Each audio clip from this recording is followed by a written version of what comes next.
بسم الله الرحمن الرحيم ألف لام را تلك آيات الكتاب المبين إنا أنزلناه قرآنا عربيا لعلكم تعقلون نحن نقص عليك أحسن القصص بما أوحينا إليك هذا القرآن وإن كنت من قبله لمن الغافلين إذ قال يوسف لأبيه يا أبت إني رأيت 11 كوكبا والشمس والقمر رأيتهم لي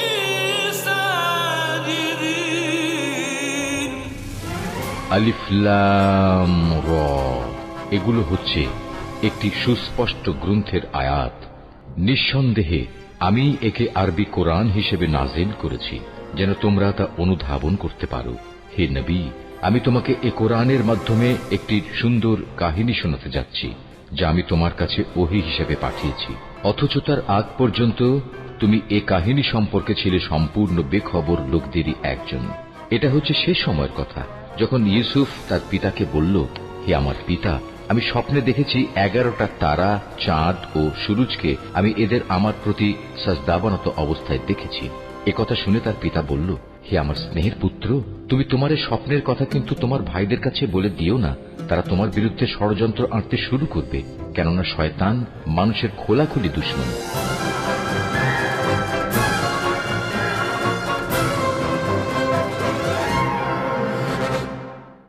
তুফান আসছে, তুফান! চলো আমরা কোনো নিরাপদ জায়গায় আশ্রয় নিই। চলো, তুফান আসছে, চলো সবাই। লাভি, এখান থেকে চলো, তুফান আসছে, তুফান! ইউসুফ, তুফান আসছে, আমরা এখন চলে যেতে বাধ্য হচ্ছি।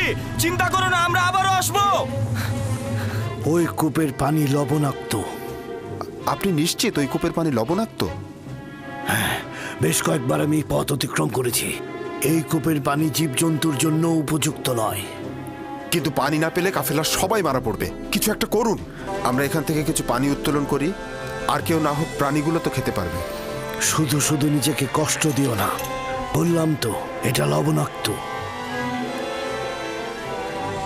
তুলে দেখি না কি হয়। যা ইচ্ছা করো। বালতি নিয়ে এসো।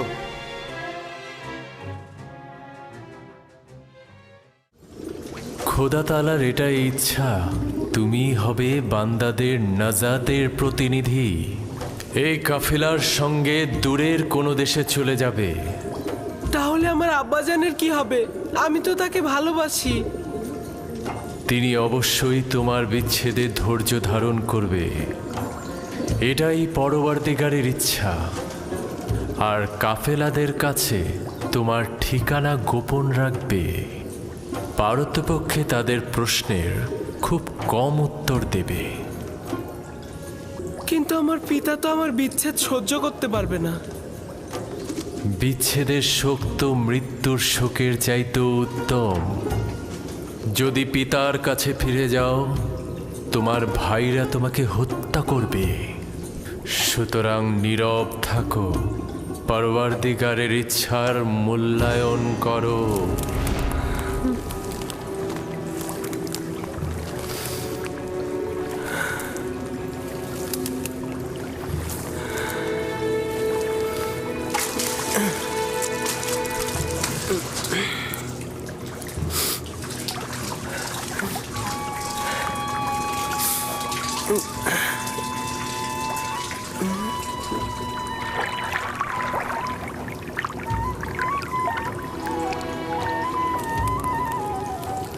তুমি হলে বান্দাদের নাজাতের প্রতিনিধি।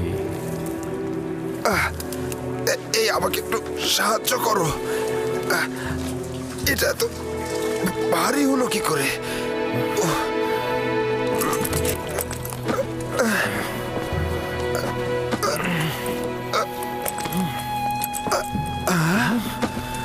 আরে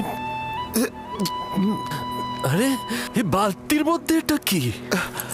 জানাবে মালিক, তুমি কি ফেরেশতা না ইনসান? ওঠো।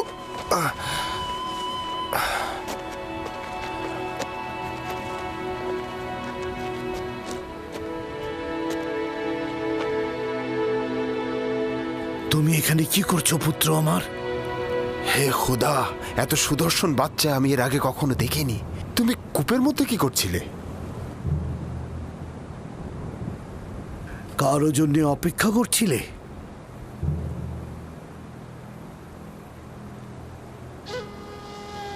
নীরব কেন আছো?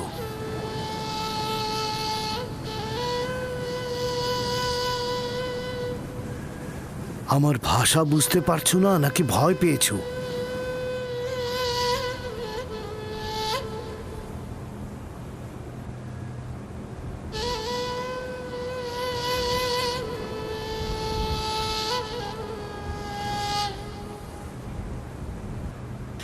সব কিছু বলে শেষ করার আগেই ওর মুখটা বন্ধ করে দিতে হবে।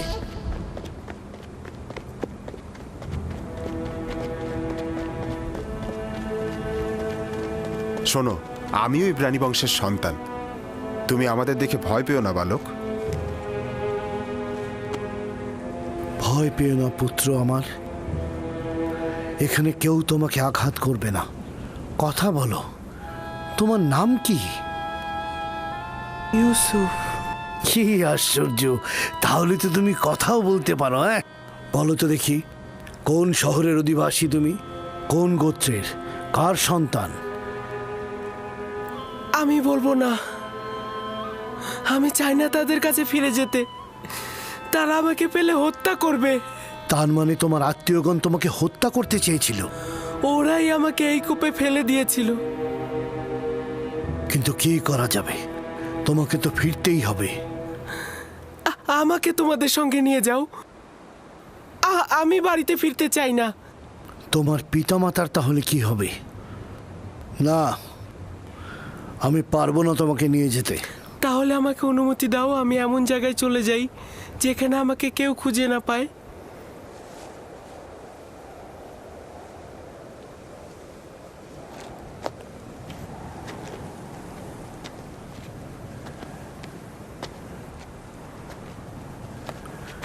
এই বাচ্চাটাকে নিয়ে কি করা যায় ফায়েক? আমি চাই ওকে নিয়ে যেতে। ওর পরিবার যদি সত্যি ওকে চাইতো তাহলে কূপের মধ্যে ফেলতো। এই মাসুম চেহারা কখনো মিথ্যা বলতে পারে না। প্রকৃতপক্ষেই যদি তার জান হুমকিতে থাকে, তার জান রক্ষা করা জরুরি। ও গোলাম হিসেবেও দামি হবে। আপনি কি বুঝতে পারছেন মালিক?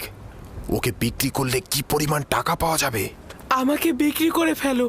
আমাকে গোলাম হিসাবে, দাস হিসাবে তোমরা বিক্রি করো। শুধু আমাকে এখান থেকে নিয়ে যাও। এই চেহারা দাসের নয়। তাকে নিতে হলে গোপনে নিতে হবে, কেননা তার পরিবার তাকে ছিনিয়ে নিতে পারে। যদি চাও তাহলে তোমাকে আমরা নিয়ে যেতে পারি, কিন্তু তোমাকে লুকিয়ে নিয়ে যেতে হবে, আর সেজন্য আমাদের কৌশল অবলম্বন করতে হবে। পারবে? হ্যাঁ, পারবো। আমরা এখানে কোনো বাচ্চা দেখিনি, ঠিক আছে? আমরা কোনো বাচ্চা টাচ্চা দেখিনি। এই মরুভূমিতে বাচ্চা কি করে আসবে? বাচ্চা কি এখানে থাকে নাকি? পর্যাপ্ত পরিমাণ পানি নিয়ে নাও, যত দ্রুত সম্ভব রওনা দেব।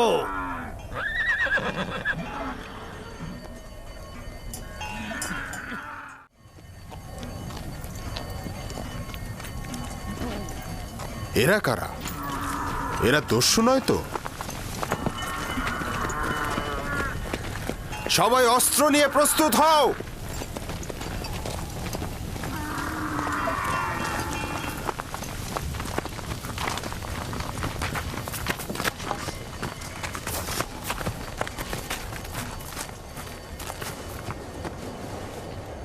আমাদের গোলামকে তুমি কোথায় নিয়ে যাচ্ছ? কার কথা বলছো? যাকে কূপের ভেতর থেকে বের করে এনেছো, যে তোমাদের পেছনে লুকিয়ে আছে। তোমাদের গোলাম কূপের ভেতর কি করছিল? সে নিজেকে কূপের মধ্যে নিক্ষেপ করেছে, আমরা তো করিনি। তাকে বাঁচাওনি কেন? আমরা তো তাকে বাঁচানোর জন্যই দড়ি আনতে গিয়েছিলাম। যাই হোক না কেন, সে এখন আমাদের গোলাম। কোনো প্রকারে যদি সে নিজে না চায় তোমাদের সাথে যেতে, তার এইটা করার কোনো অধিকারই নেই। গোলাম তার মালিকের ইচ্ছার অনুগত। যদি সে স্বীকার করে তোমাদের গোলাম, তাহলেই। যদি স্বীকার না করে তাহলে মনে হচ্ছে নিয়ে যাবে। কাফেলার শক্তির কাছে তোমাদের শক্তি নগণ্য। আমরা ওকে ফেরত দেব না। তোমরা নিজেরাই তাকে জিজ্ঞাসা করতে পারো, সে নিজে থেকেই বলবে সে আমাদের গোলাম।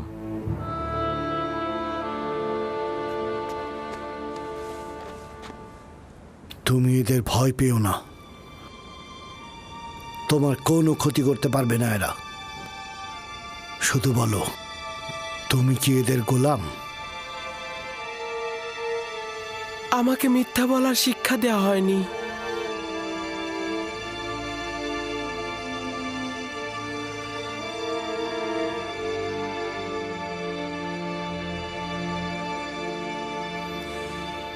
এরা বয়োজ্যেষ্ঠ ও আমার ইচ্ছার মালিক। আমি তাদের কিনারায় বড় হয়েছি, তারা আমার অধিবাসী। শুনলে তো, সে নিজেই বলেছে সে আমাদের গোলাম। ওর কথায় এখনো কিছু স্পষ্ট হয়নি। তুমি নির্ভয়ে আমাকে বলো, তুমি কি এদের গোলাম?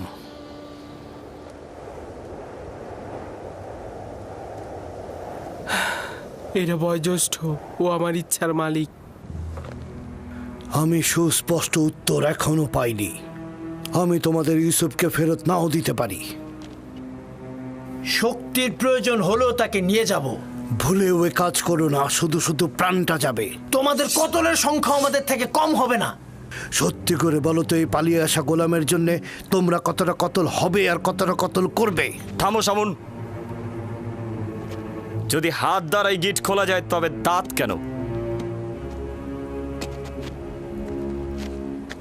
ইউসুফকে মারার স্বপ্ন দেখছো? তোমাদের এই জোরাজোরির পেছনে যে কারণটা আছে সেটা আমি ভালো করে বুঝতে পারছি। যদি চাও তবে এখানেই সবকিছু ফাঁস করে দেব, আর নইলে কাফেলার সঙ্গে ওকে যেতে দাও। আপাতত বিজয়ের পতাকা তোর হাতে, কিন্তু সব সময় তোর সাথে আমার একটা হিসাব হবে।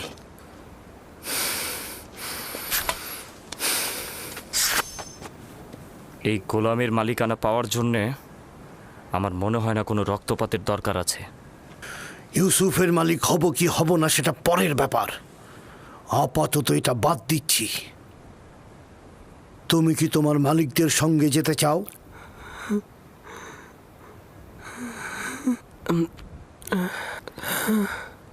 কি মনে মনে আমতা আমতা করছিস?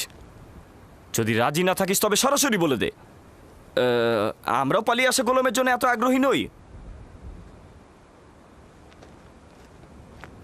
আমরা ওকে বিক্রি করে দিতে চাই। আপনারা কি ওকে কিনতে চান? হঠাৎ এই সিদ্ধান্ত গ্রহণের কারণ জানতে পারি? কিছুটা তো কারণ আছেই। আমরা ওর পিছনে ঘুরতে ঘুরতে ক্লান্ত হয়ে গেছি, সেজন্য। ওর মূল্য কত চাও? 1000 দিরহাম। যদিও এর চেয়ে সে বেশি মূল্যবান, কারণ সে সুদর্শন ও বুদ্ধিমান। 1000 দিরহাম? তা ওই পালিয়ে আসা ভবঘুরে গোলামের জন্যে? না, আমি এত টাকা প্রদান করতে পারবো না। নেই তাই দিতে পারবো না। যা ছিল সব ব্যবসায়িক জিনিসপত্র কিনে শেষ করে ফেলেছি। ইউসুফকে দূরে পাঠানো আমাদের লক্ষ্য, ব্যবসা নয়। কি সমস্যা? চুপ থাক। কেন আমরা আমাদের লাভ ছাড়বো? হয় ব্যবসায়ীদের কাছে যা আছে তা নিয়ে নাও, নয়তো আব্বাজানের কাছে ইউসুফকে নিয়ে চলো। এবার সিদ্ধান্ত তোমার ওপর। কত দিরহাম আছে?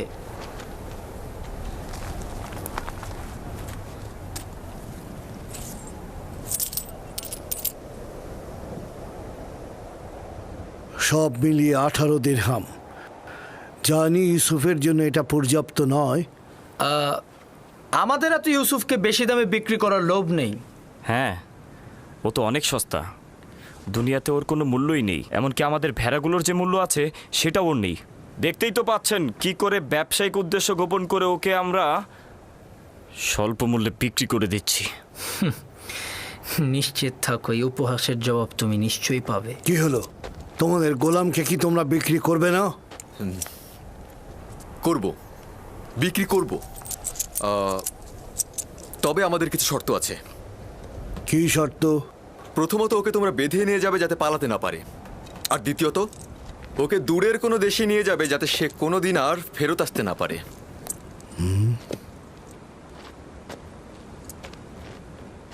যদি একবারের জন্য তোকে ক্যানানে দেখি আমি, তবে জিন্দা ফিরতে পারবি না।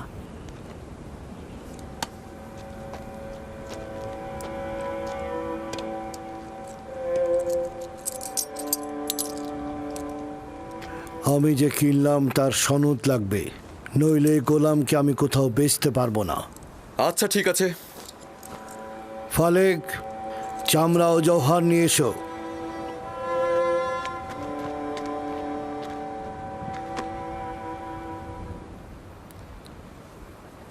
চিন্তা করিস না, এরা আমাদের চেয়ে উত্তম। তাদের সাথে চলে যা, এখানে অনেক বিপদ আছে। আমাকে ক্ষমা কর, আমি তোর জন্য কিছুই করতে পারলাম না। এইটা খোদাবান্দেরই ইচ্ছা যে আমি কাফেলদের সঙ্গে যাব, কিন্তু তোমারও ভাইজানদের জন্য আমি চিন্তিত। খোদা তোমাদের রহম করুক। আমি সবার জন্য দোয়া করব। এমন না হয় আব্বাজান আমার বিরহে কষ্ট পাক, তাকে সান্ত্বনা দিও। গোলামের পরিচয় লেখো, আর সদিচ্ছায় যে বিক্রি করলে তাও লেখো। আর ভুলে যেও না, সনদের নিচে নাম ও মোহর উল্লেখ করতে হয়। লাবি, বেনিয়ামিনের প্রতি যত্ন নিও। তোকে একটু আদর দিতে ইচ্ছে করছে, কিন্তু এরা তো আমাকে সন্দেহ করবে। নিজের দিকে খেয়াল রাখিস, খোদাবান তোর পাশে সব সময় আছে। নিজেকে তার উপর ছেড়ে দে, সে অতীতের ন্যায় তোকে সবসময় হেফাজত করবে।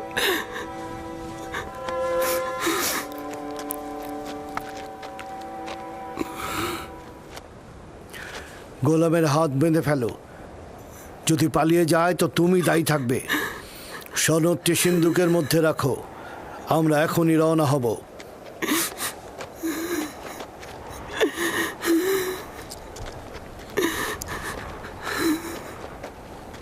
চলো যাই। যাব, তবে নিশ্চিত হয়েই আমাদের যেতে হবে।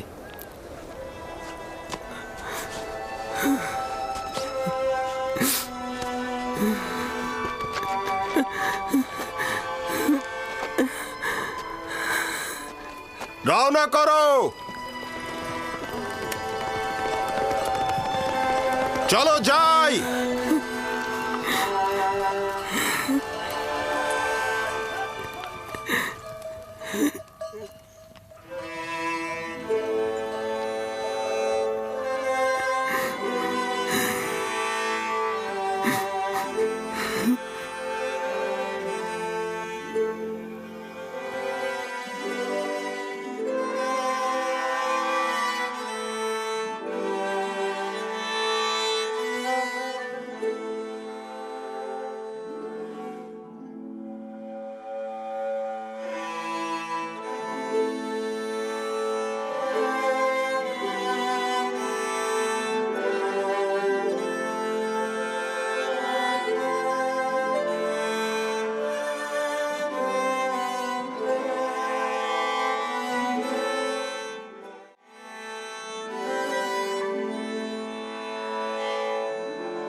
এই কান্নার আরতির কারণটা কি? যদি আমার বিক্রেতাদের সঙ্গে খোদা হাফেজি করতে পারতাম, কেউ আমার সাথে খোদা হাফেজি করলো না। আজব, আমি তো তাদের মধ্যে তোমার জন্য কোনো দয়াই দেখলাম না, আর তোমারও তো তাদের জন্য ভয় ছাড়া আর কিছুই ছিল না। আর তুমি কিনা তাদের সাথে খোদা হাফেজ করার জন্য ব্যাকুল। এটা কি ধরনের আসক্তি? যদিও তারা আমাকে অনেক ঘৃণা করে, কিন্তু আমি তো তাদেরকে অনেক ভালোবাসি। তোমার জন্য এটাই ভালো হবে অতীতের সবকিছু ভুলে যাওয়া, কারণ আজ থেকে তুমি আমার গোলাম।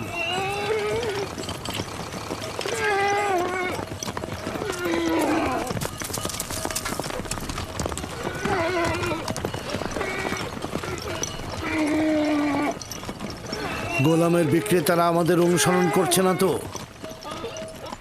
জানি না কি ছলচাতুরি তার সঙ্গে করা হলো। না ওরা আমাদের সঙ্গে গোলমাল করতে চাইলো, না সহজে গোলামটাকে ছেড়ে দিল, আবার মাত্র 18 দিরহামে বিক্রিও করে দিল। আমিও ঠিক বুঝলাম না ওরা কি চাইছিল।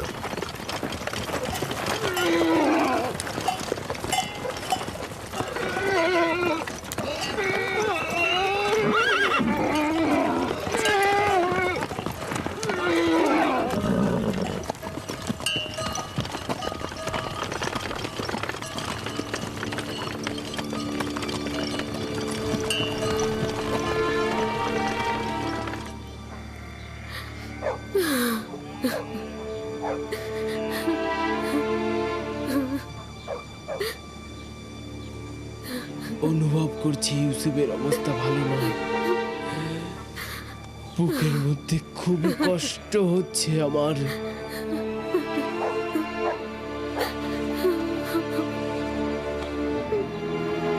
আরেকটা দিন শেষ হতে চলল। ইয়াকুব এখনো অপেক্ষায় বসেই আছে। যদি খোদাবন্ধ সদয় হন তো তবেই ইয়াকুব শান্ত হবে।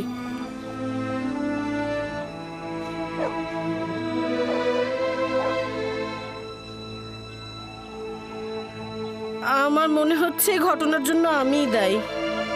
খোদাবন্দ আমাদের ক্ষমা করুক। আমি শুধু চেয়েছিলাম ইউসুফ যেন নেতৃত্ব না পায়, ও কতল হোক এটা আমি চাইনি। ইয়াকুব নবী বিশ্বাস করছে না, কিন্তু ইউসুফ তো কতল হয়েছে।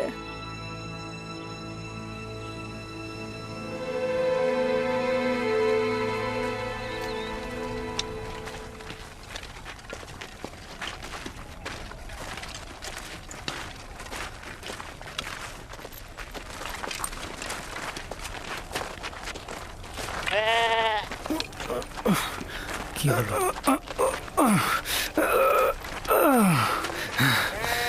কি হয়েছে? হ্যাঁ,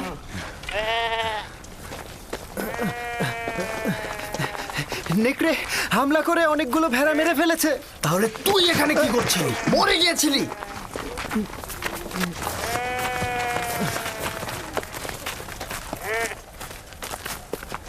নেকড়ের সংখ্যা অনেক ছিল আর আমি সেখানে একা ছিলাম। কয়েক দিক থেকে আক্রমণ করেছে, এখানে আমার দোষটা কি? আজ পর্যন্ত নেকড়ে একটি ভেড়াকেও মারতে পারিনি, আজ এমন কি হলো? আরো অনেক কিছু ঘটবে। এখন থেকে আরো অনেক বালা মুসিবতের জন্য অপেক্ষা করো। একে একে আরো অনেক বাধার সম্মুখীন হব আমরা। এটা তো মাত্র শুরু, আরো কত বাকি আছে। নেকড়েগুলো যে আমাদের হামলা করেনি এটাই তো অনেক। আমি তোর কথা সহ্য করতে করতে ক্লান্ত হয়ে গেছি।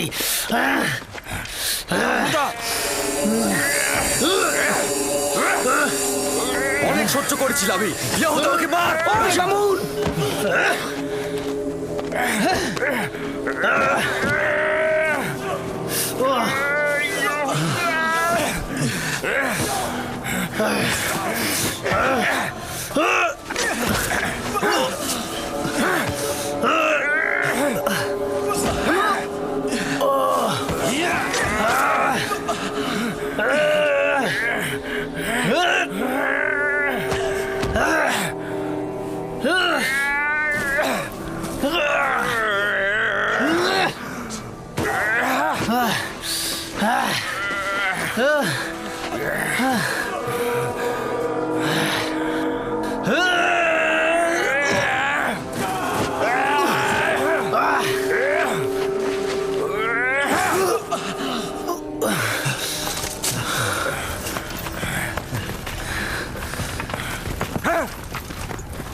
দাঁড়াও দাঁড়াও সবাই, এব্রানি গোলাম পালিয়েছে। দাঁড়াও সবাই। ইউসুফকে দেখেছো? ওই যে ওই বাচ্চাটার কথা বলছি। আমি তো দেখিনি ওকে। পালিয়ে আসিস এখানে, আমার হাত থেকে পালাবে? ওঠ, এত বড় সাহস! না জানি আমার ইউসুফ কোথায় আছে, কোন বিপদে আছে। আমি তোমার কাছে ইউসুফকে অর্পণ করেছিলাম। তুমি না থাকলে আমি ইউসুফকে মরুভূমিতে পাঠাতাম না। এই ব্যথা আমাকে কতল করেছে, আমাকে নাজাত দাও। তুমি কি করলে? তুমি রোগীর সঙ্গে সঙ্গে কেন হাঁটছো? আমিও নিষেধ করেছি, কিন্তু আমার কথা শুনছেই না। আমি তাকে একা রেখে যেতে পারবো না। আপনি অনুমতি দিন, আমি তার সঙ্গে থাকবো। তার বিমারি কঠিন পর্যায়ে গিয়েছে। আপনি চিন্তিত হবেন না। লক্ষ্য রেখো ওর দিকে।